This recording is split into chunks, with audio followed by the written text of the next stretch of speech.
Well, first of all, I would like to, we are almost finishing the fifth month of the year. We are approaching the first half.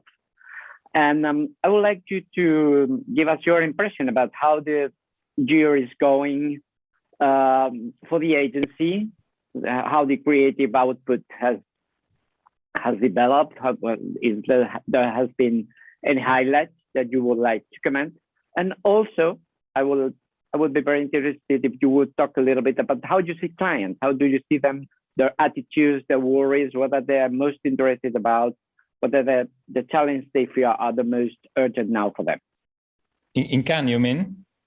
No, I mean in general for clients. I mean, how they see the market at the moment. Mm-hmm.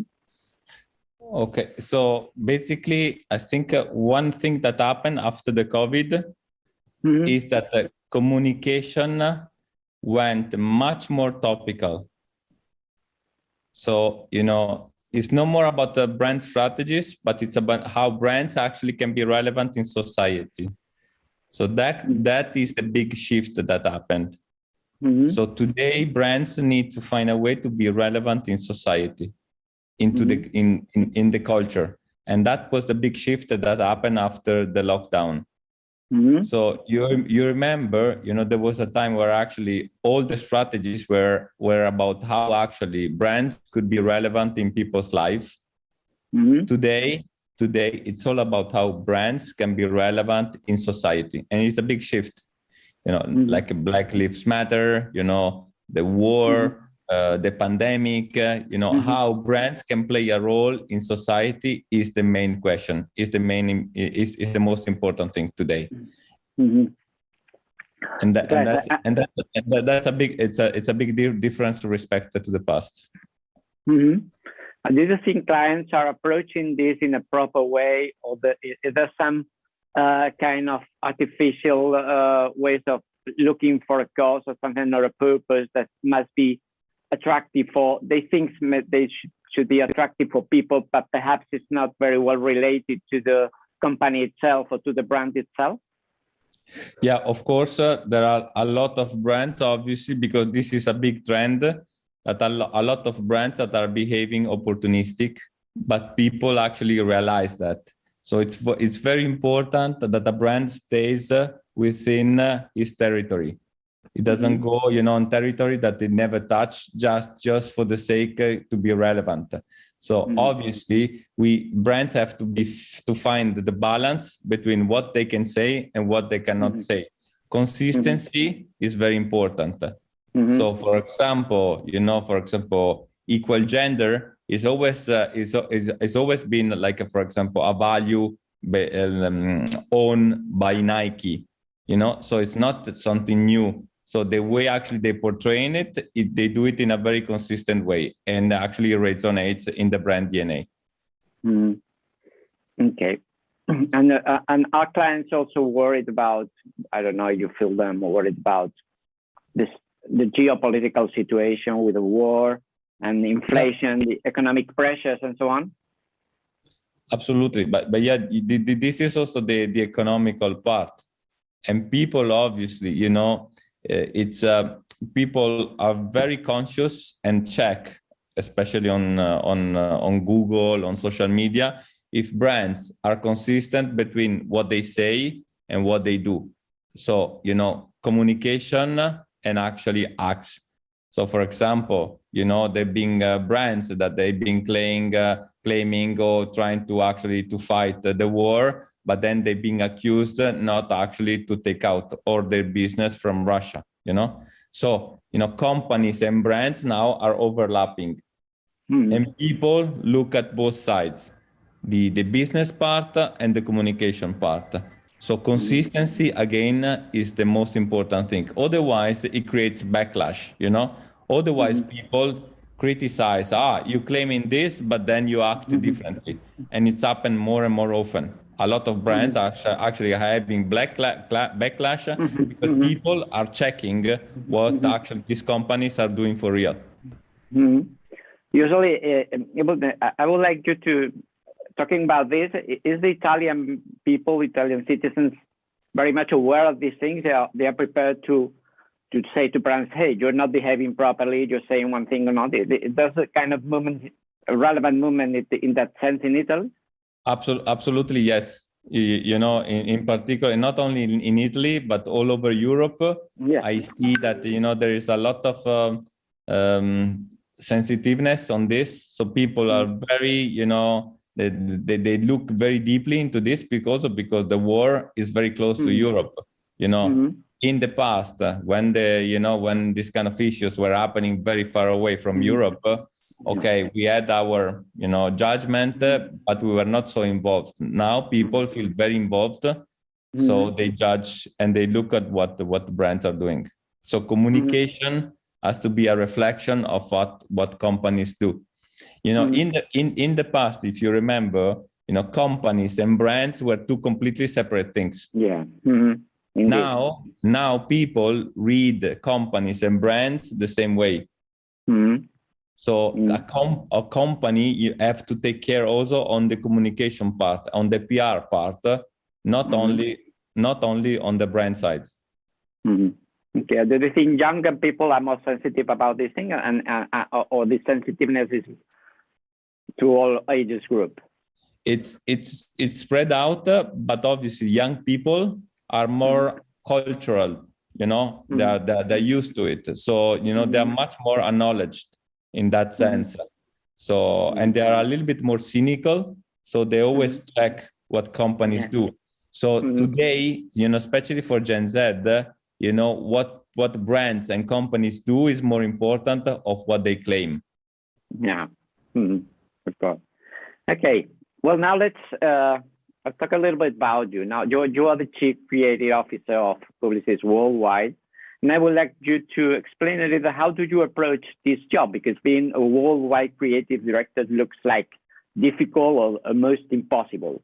I would like you to explain how do you approach the job. What do you think is your day-to-day thing to do? What do you feel is your mission in this position?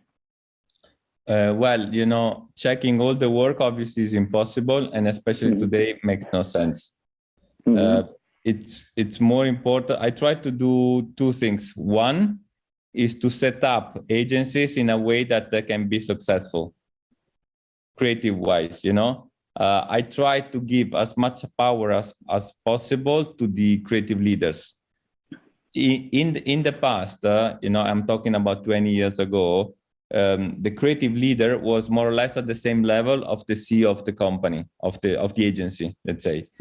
Now the problem is like the creative director is on a lower level respect actually to the people in charge on the business side, and this is a problem. So I try always to set up actually the agency in a way that actually the creative leader has more or less the same power of the business person. That's one thing that I try to do. And then, you know, to empower and to explain, to give a little bit of knowledge to creative people also on the business side. Because today, creative people have to be aware of the business part. And that's actually a recipe for success. That's one thing. The second thing, I try to take care also when, you know, I supervise the work in the different agencies, always to the biggest clients, to the most important clients. There was a tendency in the past, you know, to try to come up with the best ideas with the smaller clients. My philosophy is like the best work should always come from on the biggest and the most important clients. So that's the way I try to redirect agencies and creative focus on the biggest and the most visible clients. Also because then, you know, in terms of impact, it reflects what I told you before. Today, brands have to be relevant in society. So the bigger the brand, the bigger the company, the more impact it will have. Okay. I think it's quite interesting what you said, that perhaps 20 years ago, let's say, creative leaders and business leaders in agencies were at the same level, and now the creative leaders are below that. Why do you think this has happened, and what is the reason for that? The reason is because of the recession, and because basically, you know, all the agencies, especially on the group level, actually ended up in the ends, not even on the CEO, but more on the CFOs, so of the finance people. Yeah. So finance people started actually to lead the agency, not just in terms of numbers, but also in terms of perspective, future, evolution, and so on. So, and that's why actually the creative leaders lost their power. Okay. Talking about leadership, how do you see yourself as a leader? Do you have a plan for doing it? Do you go by instinct? Or what do you think? How do you see yourself in that position? So this is a very interesting question. Leadership to me is deciding who's your direct report. So I try to actually to build strong relationship and always with the same people, in order that I build like trust relationship. So, you know, and it's not about doing like an interesting speech or to motivate people in front of 2,000 people. I can do that, but today is much more important to build with key people very strong relationship and to nurture that relationship, you know, based on trust, based on transparency, and so on. That's the way actually I try to portray my leadership, let's say, because otherwise, you know, my job becomes a kind of, I don't want to say a motivational, you know, like a speech. Like if you were a coach or something like that. Yeah. Exactly. To see the impact is much more about having five, you know, in a company, also in a big company, normally you have like 5 or 6 key people that you trust and you build your relationship with, and then actually you give them power, you give them independency, but at the same time you try to actually stay connected with them. The other thing that I do, I always try to stay very close to the business. So, you know, one of the reasons, if you look at, for example, some of my roles, the global creative director in some networks disappeared because some point actually finance people didn't find that role anymore relevant, you know, just to motivate internally the agencies. So for me, what's important is also to stay very close to the business. So I always try to work very close also to the big groups or company that we work for. Like, for example, Heineken is one of the example, but also Nestlé and so on. So my advice, you know, is always stay close to the business, because if you stay close to the business, it will be more difficult actually for finance people to find you relevant and then to fire you.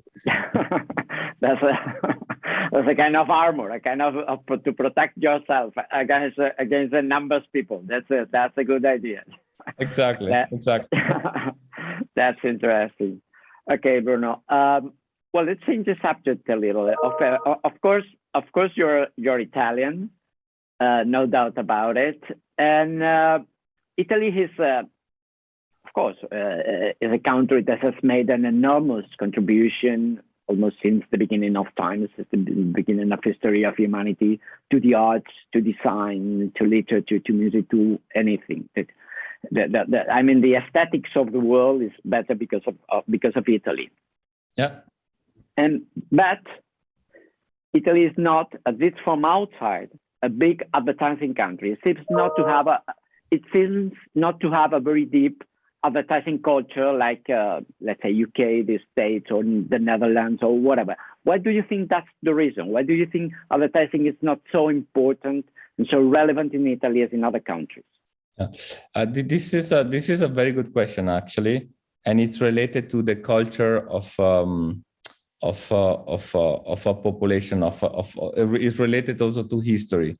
You know, if you look, advertising comes from UK or from US, where there is a very straightforward and transparent culture of you know, having clear goals and going for those roles. So you know, a very practical and tangible culture, you know, which is the English one in particular.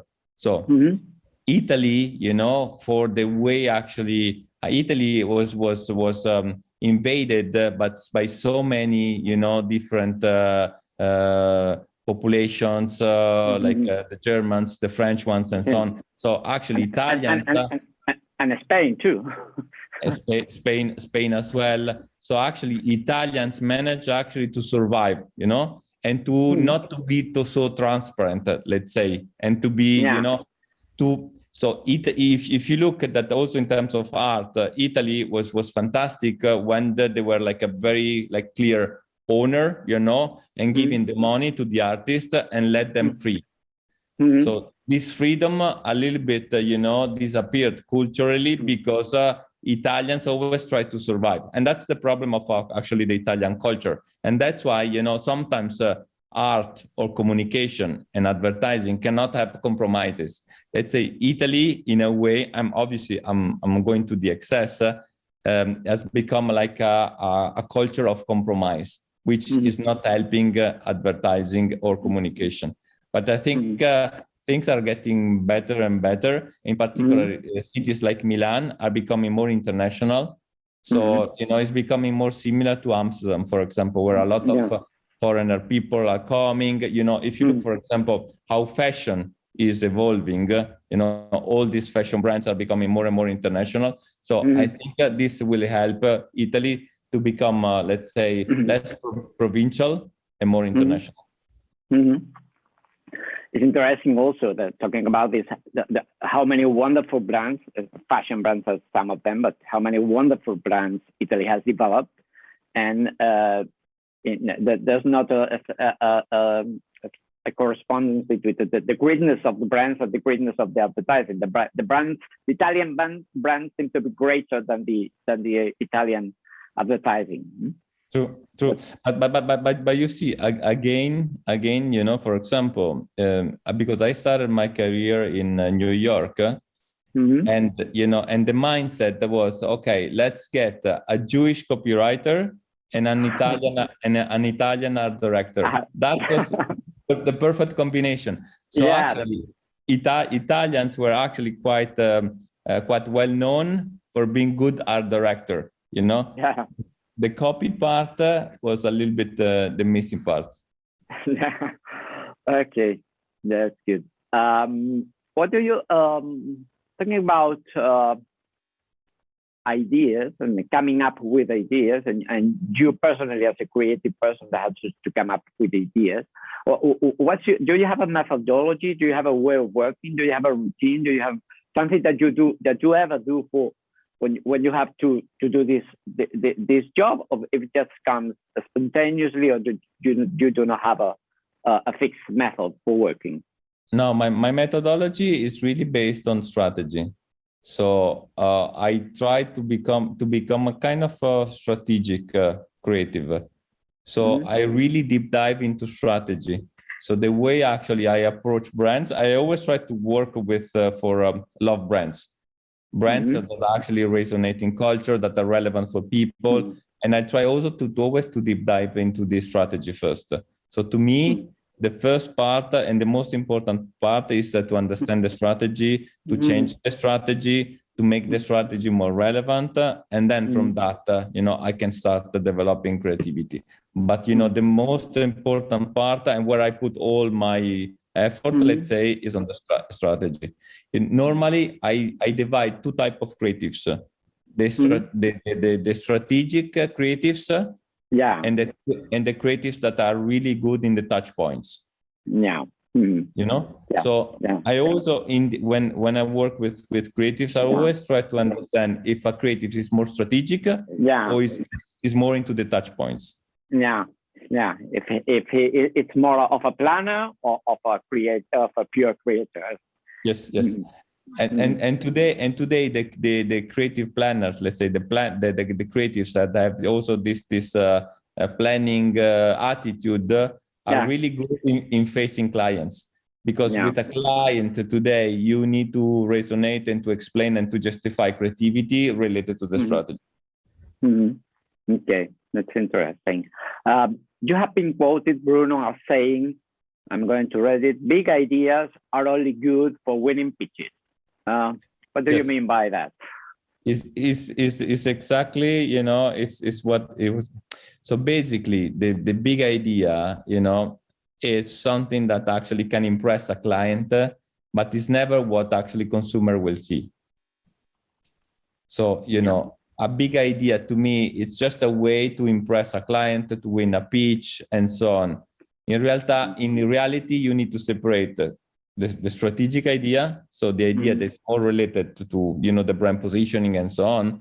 But then the best way to bring a creative idea, a core creative idea into life is with the touch points.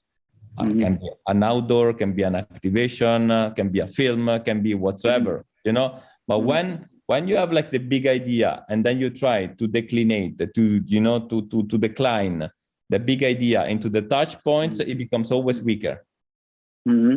So that's why I don't believe in the big idea. I believe in strategy, and then I believe in touch points. I think creativity has to be separated in these two phases: strategic thinking, and then touch points. What's in between, you know, like the big idea, to me is pointless. Okay. Well, you have also said that you like a strategy and work around that, especially to get inspired. But if we go to the touch points, Paul, what are your favorite? Do you have anyone that you like especially, or do you feel especially comfortable working it, or do you feel especially inspired by it? Do you have a favorite one? No, I really love working on touch points because, you know, I don't want to leave it to media agencies. Most of the time, media agency come with like consumer journey, but they're kind of standard consumer journey. Instead, I think given the problem that a brand can have, I really like working on the specific touch points. I tell you, there's one thing that is a big issue today. It's memory. We have, you know, since the iPhone, since you know, all what we can do with Google and so on, we lost the capability to actually to keep memory, you know, high. So we don't have memory. So for example, today is very important that the touch points is very close to the moment of buying or to the moment of the consumption. Because I give you an example. If you see a Starbucks ad in the evening, the following morning, you're not gonna be you're not gonna remember it. You know, you need to see the ad 20 minutes after you woke up. Maybe you are in the hotel and you start wondering, okay, where should I get my coffee around the corner? And then you have a pop-up or a banner that says, you know what?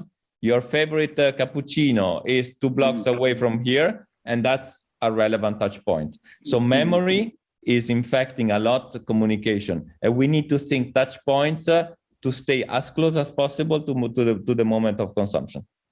Okay. Also, just to finish on this.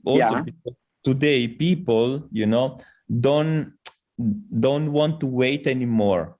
When they desire something, they want to have it immediately. And that's why the success, for example, of Amazon, you know, if you feel like that you want to buy a watch, you need to have that watch in 2 hours, not in 20 days. You see? And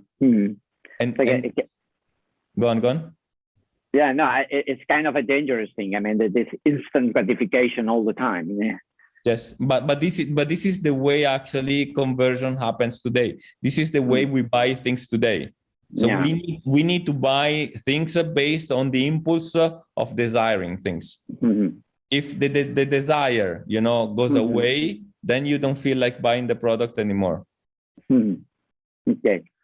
Well, one thing that we mostly buy on desire is beer, and you work for one of the most famous beer brands in the world, which is Heineken, and many of your most famous work has been done for them, which is, of course, is a great brand, and who cares a lot about their advertising and communication, and has made wonderful campaigns along history.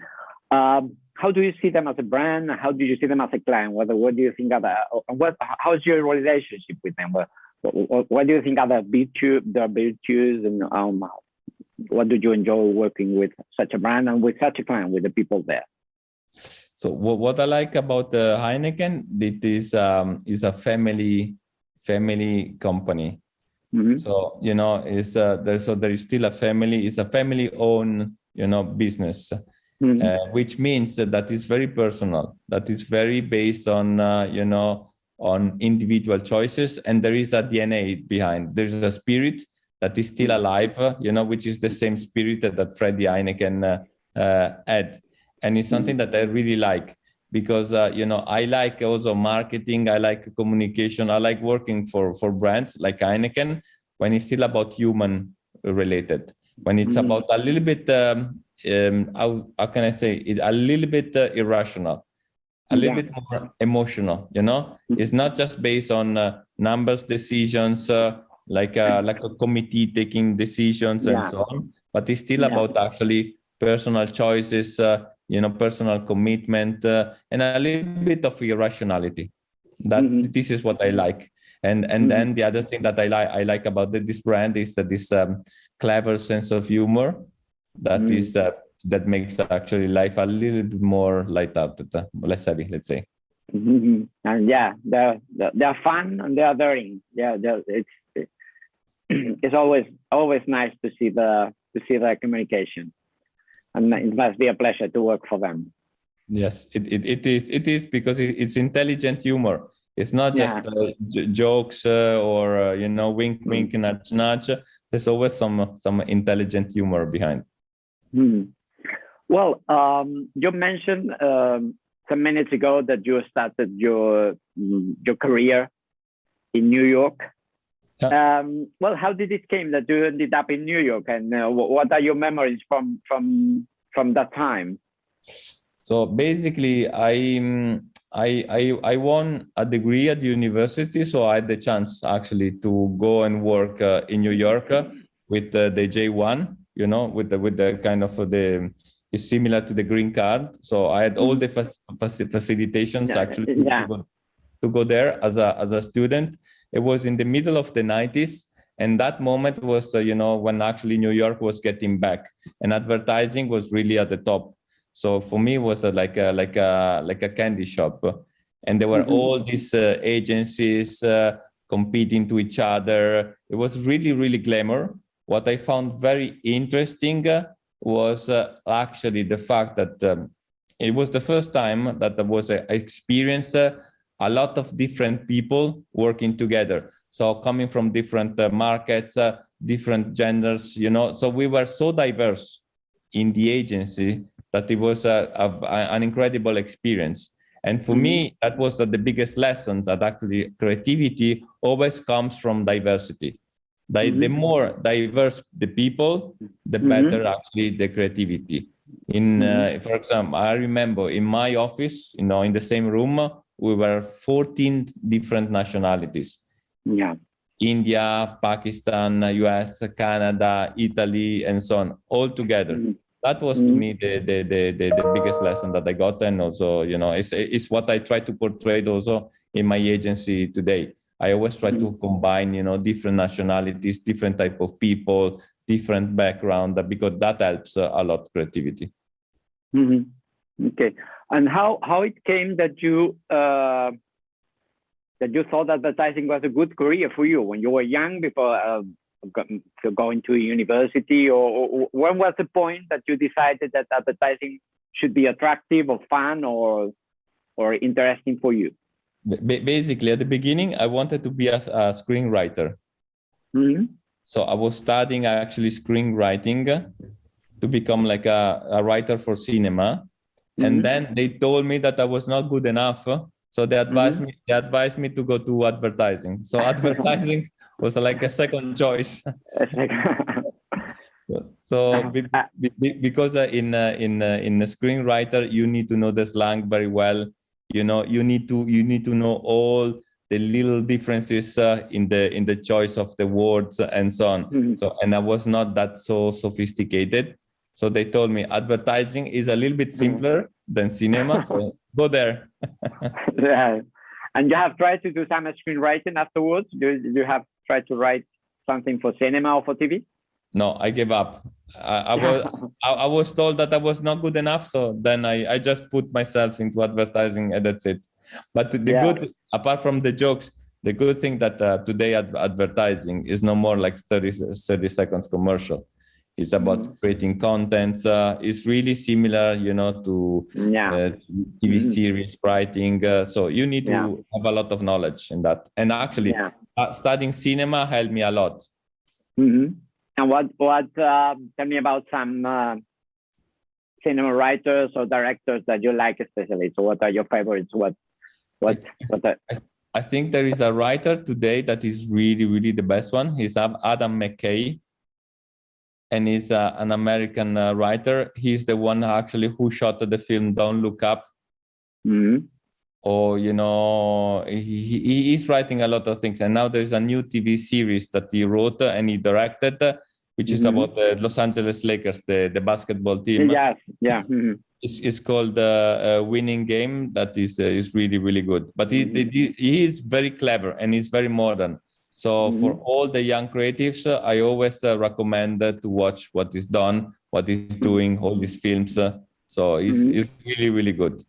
And about classical Italian directors, anyone that do you like? Obviously, Sorrentino is the best director that we have at the moment, and I think he's a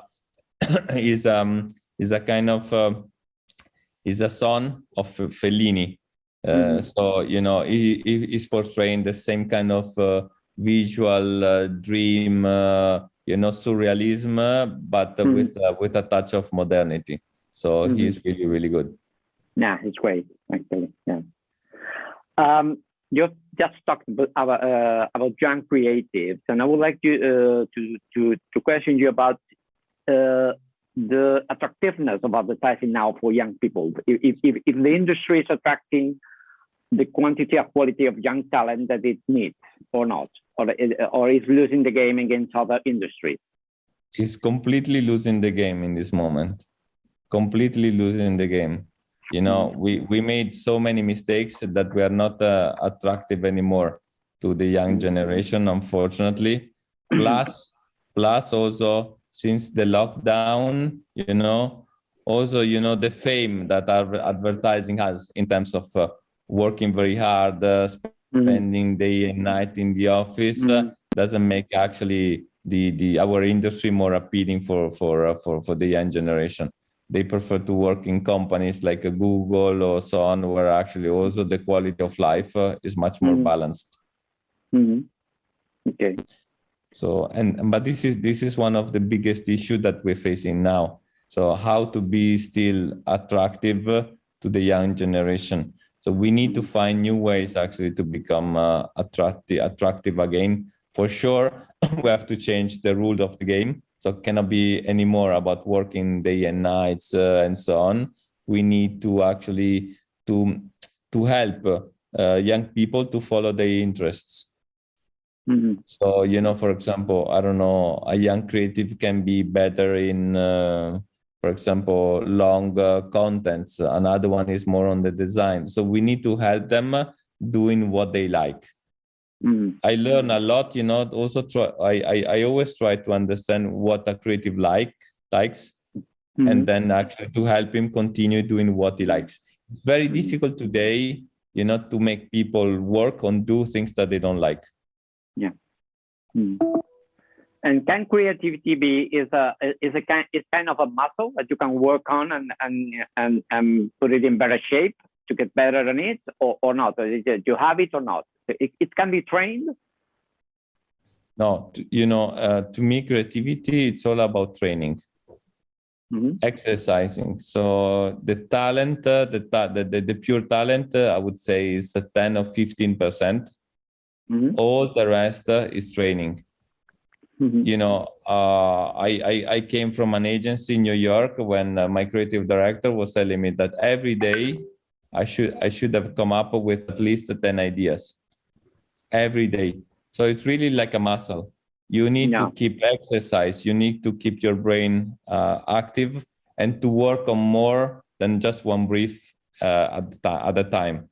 So having at least 2 briefs at a time to work on in order that when you focus on the first one, maybe you have the idea on the second one, and vice versa. But I really think that, you know, actually exercising, having like a methodology is more important than talent itself. So, for example, to my young talents, I always explain that you need to split the time in 3 parts. So when you receive a brief, you have a deadline. You know, let's say you have to present in 2 weeks' time. So you have to focus, I would say 50% of that timing has to be about coming up with ideas. Then the remaining 50% has to be split into 25% on screening. So selecting your best ideas and killing the ones that are not good, which is the most difficult part. And then the remaining 25% on crafting. So these three steps, let's say, is a good methodology actually to come up with good ideas. Okay. Well, 1 year ago, more or less, Publicis and Heineken created a new kind of company, which is Le Pub Amsterdam, which was said is an agency to combine creativity, data, and brand experience. You're also linked to that experiment, let's say, to that new breed of company. How things have gone? It's been an interesting proposition. Things have been successful or have gone in the way both of you expected? What do you mean? I'm talking about Le Pub Amsterdam, the agency created by Publicis and Heineken, and it basically is going to be a new network that we're creating. So it's not just one office; it's going to be many offices. And obviously, the main client is Heineken, but not only. But it's based on a new methodology where we combine data and creativity together. So it's really a new approach that we're launching, and it's going to be quite big. So we're going to open in Brazil, we're going to open in Mexico, in South Africa. So it will be a network, not only one agency in Amsterdam. Okay. And do you think it's an attractive proposition? Do you see it's coming up well? Is it interesting? I think it's very differentiating. You know, it's really using data in a unique and different way. It's using data in a way that is helping identify what's the problem to brief creatives. So, you know, normally data is used actually to optimize creativity, to understand, you know, which content is working better or so on. Here we're using data actually at the beginning of the process to identify the business issue or the problem. Okay. Well, now. And again, is our role is really actually to resonate in culture, to make actually brands relevant in culture. Thanks to data, thanks to social listening, and so on. That's the way actually we portraying our approach, our philosophy. Okay, thank you, Bruno. Well, now we're just finishing. I don't want to take much more of your time, which I'm very grateful you to have given a part of your day. But the penultimate question is about the awards. You mentioned Cannes at the beginning of the conversation. Now we are approaching the festival. It will be next month. How do you see awards? What do you think are important or not? What do you like about them? And what do you do not like about them? Again, awards. I think awards are very important for everything is related to art or creativity. Because if you look, you know, in all the art, let's say sections, there is some awards. You know, in writing. In art, in cinema, in architecture. So I think it's a good thing that also in communication, in advertising, there are awards, because it's a way actually to select, to identify the best pieces, also to move forward, you know, the point of references. What I don't like when it becomes an obsession when it becomes like a territory actually to fight or to be envy or someone else and so on. It's just, to me, especially in difficult times like now, it's a way actually to celebrate who came up with the best idea or with the best piece. So it has to be more positive, more like a celebratory moment. Mm-hmm. Okay. Well, and just to finish, Bruno, there's a question we pose to every one of our interviewees, and it's to ask you for a recommendation, for a rating or a viewing recommendation, a book or article, a documentary, a film, or whatever that you have seen recently and that you would like to share with the readers and viewers. It's not necessary that it's something professional, something that you have liked and think it's worthwhile. I think I have, my recommendation is to keep an eye on everything that is coming from Korea. Mm-hmm. So in this moment is an incredible, source of creativity and crafting. Everything they do is amazing, from music to TV series to advertising. So Korea, to me, in this moment, is a point of reference, and I would recommend everybody to look at what they're doing and to study what they're creating, because it's very fresh, it's very different. Okay. Thank you very much, Bruno. It's a pleasure. It's been a pleasure. I've enjoyed enormously to talk to you. I hope not to have it very boring with my questions and my conversation. And okay, so thank you very much. It was a pleasure. I hope to see you soon in person. Okay, I hope. Bye. Bye-bye. Thank you. Bye-bye.